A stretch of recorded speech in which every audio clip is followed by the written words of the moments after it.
I'm going to ask Jolie to come up here and we will open the video. But first, I'm going to read. Jolie Ngo is a Vietnamese American designer based in Santa Barbara, California. Ngo is revitalizing the metaphoric potential of the vessel form by utilizing clay 3D printing to create bright cyborgian pottery objects that acknowledge early ceramic traditions while smiling toward the future. That's my favorite phrase in any artist statement I've ever heard, by the way. Working with tools that are digitally forward, she is deeply engaged in exploring the tension between past and future, probing the synergy between handmade arts and technology, maintaining a sense of utility, of tactility, intimacy, and sensitivity, often achieved in traditional handwork. It's paramount to her practice. Ngo earned her BFA in ceramics from Rhode Island School of Design and her MFA in ceramic art from the New York State College of Ceramics at Alfred University. Welcome, Jolie. I'm going to open your PowerPoint. Great. Thank you, Jolie.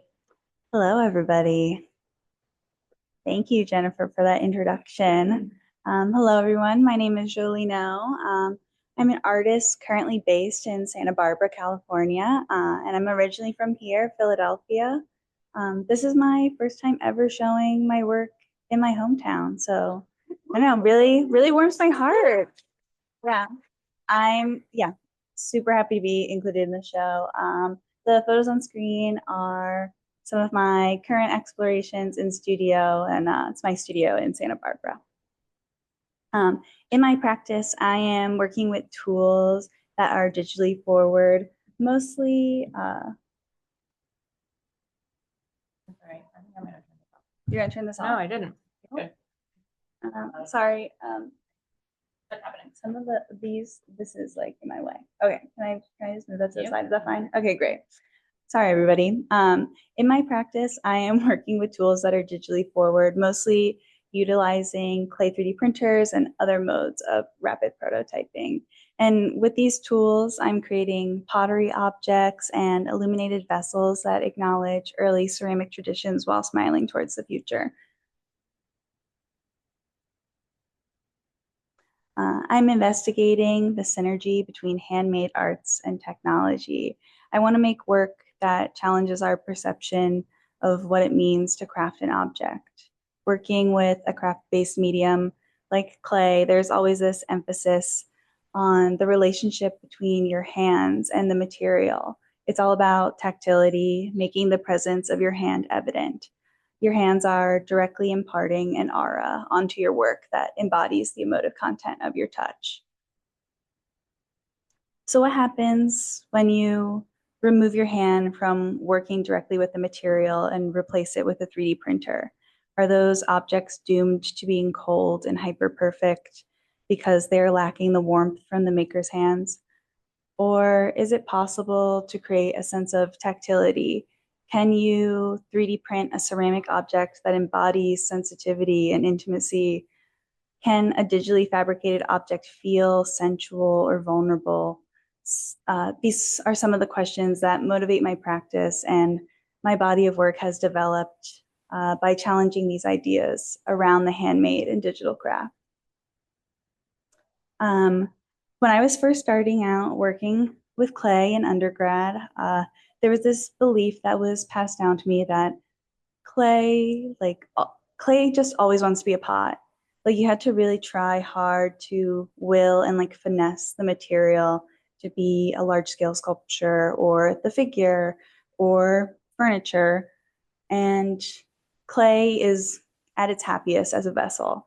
And this was a belief that I tried hard to push back on. I was not interested in making pots. I didn't want to be a vessel maker. I wanted to make sculpture. But the vessel form became paramount to my practice regardless. It's anthropomorphic, it's iconic, it's a form that's present within every culture and function, and the functions can range from ritualistic to mundane. I see the vessel as a universal stage or conceptual scaffolding for challenging the ideas that I have around the handmade versus digital craft. It was necessary for me to explore the vessel form deeper especially once I started embracing digital tools and integrating them into my practice. I felt like because I was now using a tool that within the context of ceramic tradition seems contradictory to the medium that puts such an emphasis on working with your hands, that I needed to disarm my audience and even myself by sticking with a form that was accessible and familiar. My vessels both challenge and accommodate the idea of pottery. I'm often trying to integrate more traditional ceramic techniques back to these 3D printed pieces, like, for example, the vessel on screen. I was playing around with using a sprig mold and 3D printing slabs and pressing them into the mold and attaching some of them to the surface. And the sprigs are like the circular discs that are kind of like protruding in and out onto the surface of the vessel. Another example I have of this is this iteration of what I call a sneaker or a shoe. It's a 3D printed plastic platform that usually is attached to the foot of my vessels, which is why I call it them shoes, because you put shoes on your feet. And it was my solution to signing my work because it had always been challenging for me to deal with the foot of my vessels. And I just wanted to include this example as well because the shoe on this vessel is like heavily referencing the wiggle wire, which and the mark that it produces is in this bottom right corner. And it's commonly used to make this like wavy texture on the bottom of pottery from removing it from the wheel. And in this way, to me, I was trying to be accommodating or echoing similar, more traditional techniques with digital tools, but it also feels like maybe I'm like poking fun at tradition here, being like a bit cheeky. Like I don't like to have my humor front and center in the work. It's almost kind of like an inside joke. Like if you know, you know. I wish I had a better photo of what the bottom of the shoe looks like because it looks really similar to like the marking that the wiggle wire makes. I'm half Vietnamese, and I look at a lot of traditional Vietnamese pottery as formal inspiration. This piece in particular is this piece on the left in particular is what was inspired my use of metallic gloop glazed drips that are present throughout the entire body of my work. On the historical pot on the left, there's this like glassy, gritty celadon drip rolling down the belly, which I don't know if it was even purposeful, if the creator of this pot had the intention of doing this or if this was an accident in the kiln. But I took inspiration from this, maybe mistake, and mimicked it on the vessel to the right that I made in 2020. I wanted to include this piece on the left that I made in 2020. It was my first iteration of now a much larger body of work and the work that is in the show downstairs. And I started it last year. I called them my lantern vessels. They're inspired by Vietnamese silk lanterns. I only ever just made one and kind of abandoned the idea in early or late 2020. And I just think it's interesting how things can kind of come back around in the studio years later. The piece on the right is one of the pieces in the show. It's kind of a mutant uh, lantern vessel, but I liked how both of these images kind of like echoed each other with like, I don't know, so much time in between. Here is a more typical more typical lantern vessel looks like. I'm abstracting the vessel form even further with this body of work. And it's visible on both the surface and the form. I'm interested in making the object appear less functional and a bit more dynamic. As multiple fins protrude from every angle and the roundness of the traditional vessel form starts to disappear. I'm using hand-painted and airbrush techniques on my surfaces, collaging and segmenting multiple patterns and surface decorations, depicting a variety of landscapes rather than just one on each side. So this is an image of the same pot, but just, I don't know, a different view of each. The hazy gradients and repetitive nature of the landscapes continues to reference technology, specifically video games and screens, video games, and just being creative online at an early age, notably became a place of connection and memory for me. As one views the piece from various sides and angles, it becomes dramatically different, presenting an infinite number of perspectives. And this piece in the show, I think, is most successful at like shape shifting when being viewed from different angles. I love how the collage of pattern and shapes kind of like flatten out and almost become like a painting. And here's another piece in the show. And it's this idea of flattening out, kind of goes all the way back to the beginning of my time of working with clay. And these lantern vessel pieces have become a precursor for my new illuminated works. As I continue to reference the history of lanterns and repurpose the vessel form, the vessels are literally being used to construct my new like floor lamps and table lamps. Thus, like conceptually, like vessels have become the building blocks of both my past and future. And this is my most recent body of work that I made for Objects USA that Angelique, one of the other curators for this exhibition, also curated. And I've been trying to push scale in the studio for a while now. The light and lighting felt like the most logical step forward because lamps are just kind of like, they're just a vessel with wires on the inside and a little hat on. And more, I'm combining 3D printed plastic elements with ceramic pieces in these works to add an airiness to the work, a lightness. The plastics I'm working with for the shades have this really beautiful transparency that when they're illuminated generate a diffused warm glow, which I don't have a photo of, unfortunately. But these lamps are also very first of their kind, and in a lot of ways, I see them as rough drafts. I was heavily relying on a lot of my old tricks in terms of surface design and conceptually, and like, I don't know, sometimes my old tricks for building don't like quite, they don't scale up very well, which I have kind of learned the hard way. But I approached each piece more like I was making a vessel rather than I was making a lamp. And as I dive deeper into making lighting and furniture, something I'm interested in exploring more is my like mundane and everyday take on futurism. And I'm not talking about mundane and how like the work looks, but maybe just more mundane and how it functions compared to technology that we will eventually experience in the future.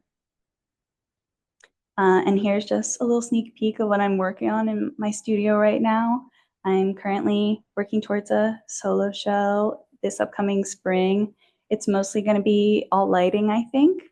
And I'm kind of picturing like a forest of floor lamps, but I don't know. I don't want to say too much about the work yet because a lot of it is still green, obviously. And I'm just starting to play around with breaking up the repetitive and expected 3D printed surfaces by printing parts at different angles and collaging them together. I'm really excited about this break in the expected rhythm that the printer creates and provides more of a resting place for the eyes. So the image on the left is a maquette of a floor lamp, and then the image on the right is, this is just the base that I've started constructing. The future of digital ceramics. I have a lot of hopes and dreams for the future of digital ceramics, and I feel like I need to kind of like zero in specifically on my little corner of clay. But first and foremost, I would love for these tools, like clay 3D printers specifically, to become more accessible because right now you kind of have to be in school. You to reach out, enjoy the holidays. Is that weird? Exciting when this happens. I think it's great. You want us to make sure that you are, oh, Naima.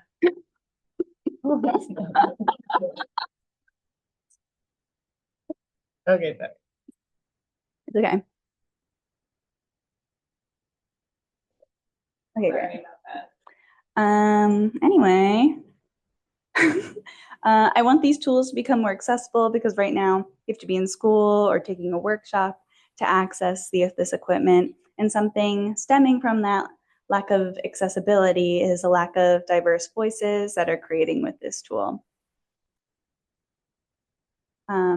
There's this sort of like prescribed digital aesthetic, I think, that most folks associate with 3D printed ceramics, like clean, parametric, loopy, custom toolpathy vessels, which I wanted to include an image of what that looks like, but I didn't want to call anybody out specifically, so I just took a screenshot of Google.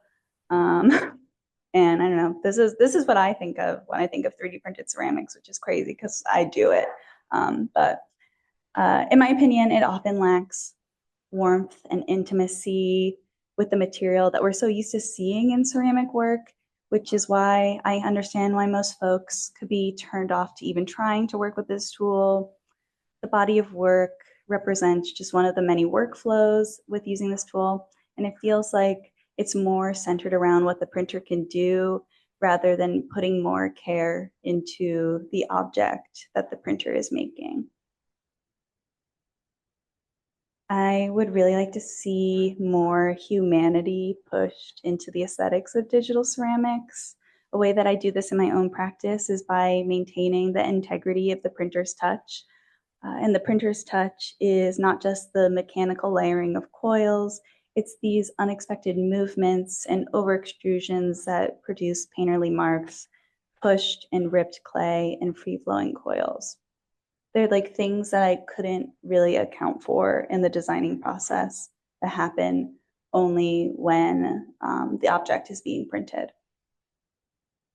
And this is kind of where I feel like other folks who 3D print clay get it wrong.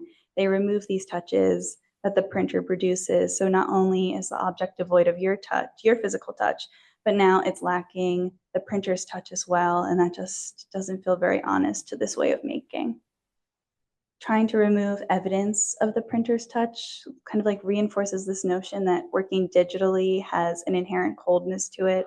I think that it's possible to create a sense of intimacy and tactility in 3D printed ceramics, and bringing the hand back into the process is an integral part of creating that sensibility, but so is keeping the printer's touch. There is this certain level of skill and movement that are similar in making with both your physical hands and your digital hands.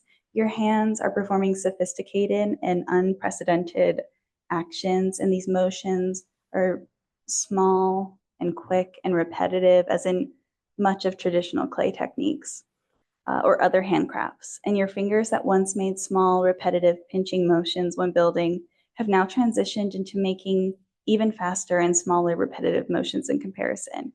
Your eyes might no longer be on your hands at work, but on the screen or your printer. And in a way, it feels like I'm working collaboratively with the tool. My printer's touch and I are intertwined.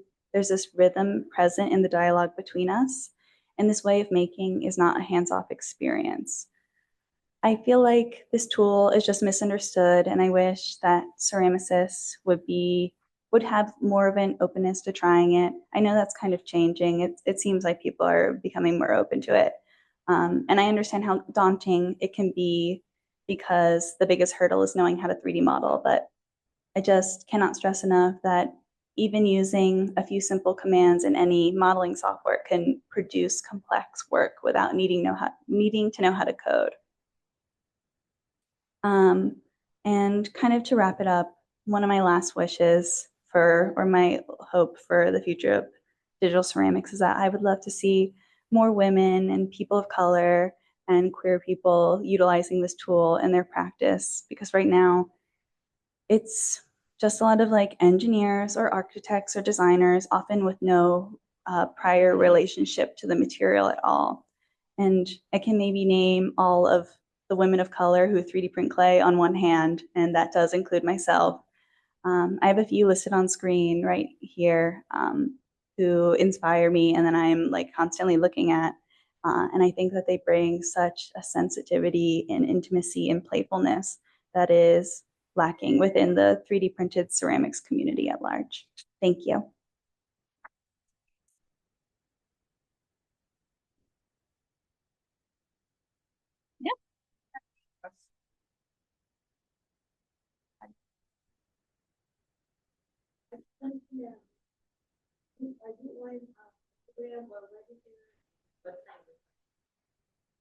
Yeah, I am on Instagram. Hold on, it's right here, my title card. Here's my Instagram and my website in the corner.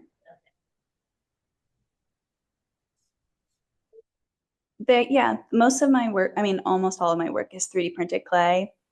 And there's some elements that are plastic that I add to the surface or are separate components to the work. No, I don't usually do that. Yeah. I'm sorry? Yeah, it's just plastic. I just keep it as plastic. Yeah. Have you seen the show downstairs yet? Yeah.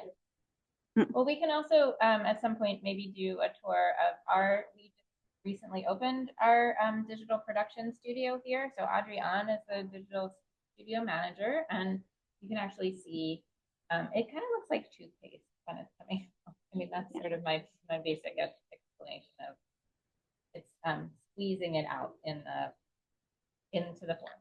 Yeah, it's quite mesmerizing. Trinity, except Trinity. It depends on the size of them.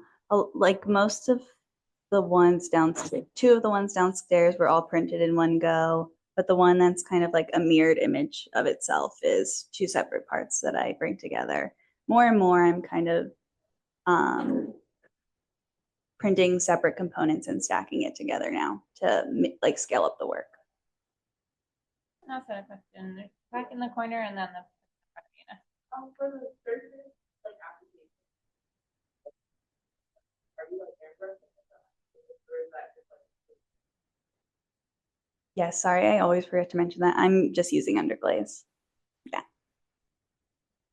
Can you just repeat the question was about? Okay, the question was if I talked about airbrushing or hand painting, and they were just asking me what I was using to do that, and I'm using underglaze. And then the person in front of you had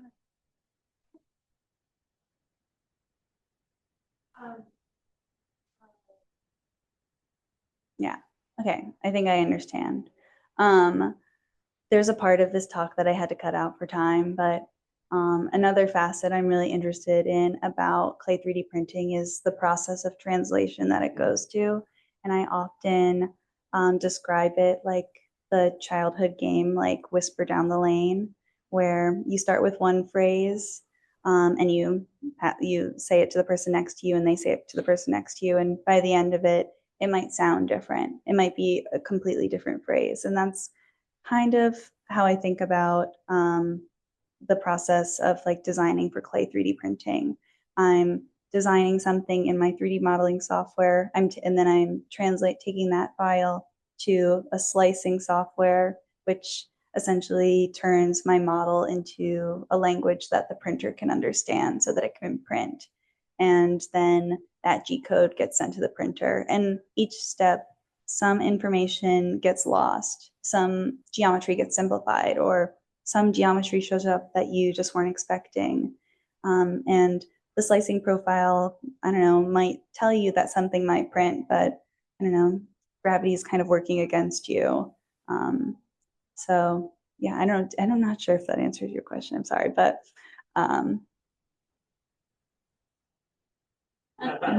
thank you. I love to talk into the microphone, so thank you.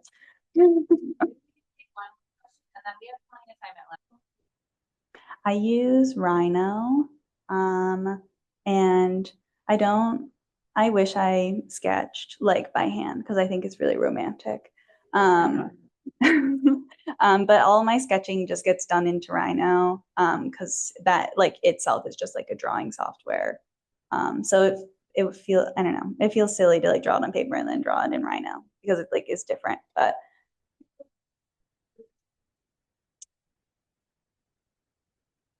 a lot of them are made by the machine. Yeah. Thank you guys. I always love to chime in and say I'm a very proud owner of a Jolie piece. Who was that? Was it Kathy? Yes, it's me. Hi, Jolie. Kathy. I love my Jolie piece. Thank you. And Hi, Ruth. It's that nice- wonderful bottom, the shoe. Oh yeah, love it. Just as interesting as the rest of it. Thank you, Kathy. Thanks, Kathy. Yeah. Thank you. Okay, thank you. Mm. Thanks so much.